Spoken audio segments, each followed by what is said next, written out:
Bonsoir chers auditeurs, chères auditrices. Je viens par cette vidéo vous présenter les différents plans qui existent dans le monde cinématographique. Mais au préalable, je vais vous édifier sur ce que j'entends par littérature en général. La littérature peut être comprise comme l'ensemble des textes écrits ou oraux qui répondent à une certaine esthétique et une certaine norme d'après l'Académie française. Revenons sur nos différents plans, c'est ce qui nous concerne aujourd'hui. Dans le monde du cinéma, il existe 8 différents plans. C'est quoi un plan? D'abord, un plan, c'est la position qu'on adopte pour filmer un objet.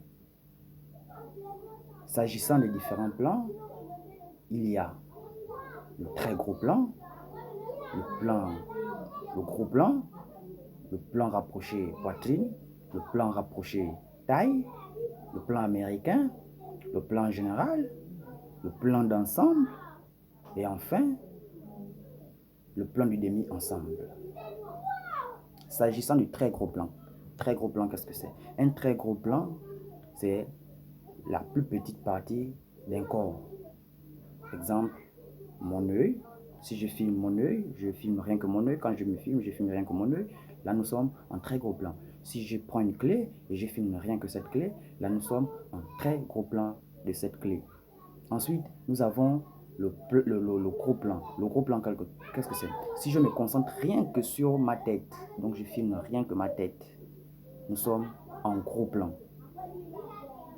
Après le gros plan, nous avons le plan rapproché poitrine. Le plan rapproché poitrine consiste à prendre la personne à la hauteur de la tête, donc à la hauteur de la taille, jusqu'au niveau de la poitrine.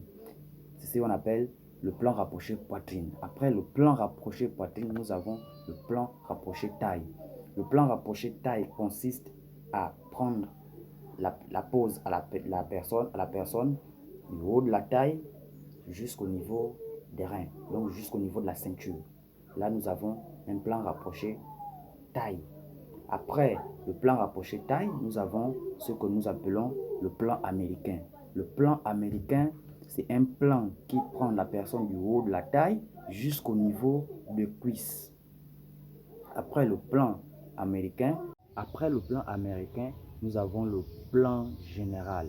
Le plan général, qu'est-ce que c'est? C'est un plan qui commence au niveau de la taille, qui se termine au niveau des pieds. Donc, c'est un plan qui englobe tout le corps. C'est ça le plan général. Après le plan général, nous avons le plan d'ensemble et le plan de demi-ensemble. Le plan d'ensemble, c'est exemple.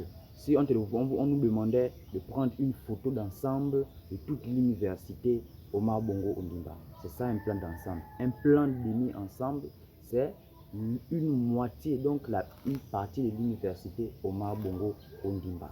Je vous remercie, à la prochaine.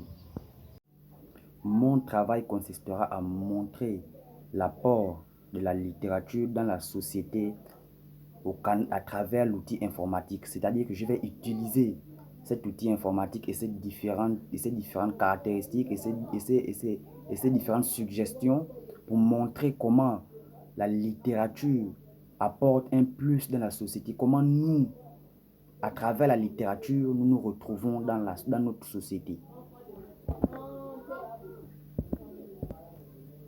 Dans une prochaine vidéo, j'aurai l'opportunité de vous entretenir sur les caractéristiques du cinéma et de l'audiovisuel. Nous allons voir ce qu'on appelle le cube.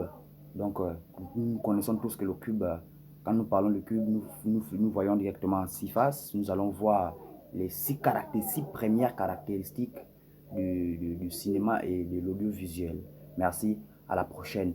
Mais avant, je vous rappelle, likez et abonnez-vous à ma page pour plus de vues et plus de commentaires et faire en sorte que ce message soit diffusé. Allez, bye bye, ciao.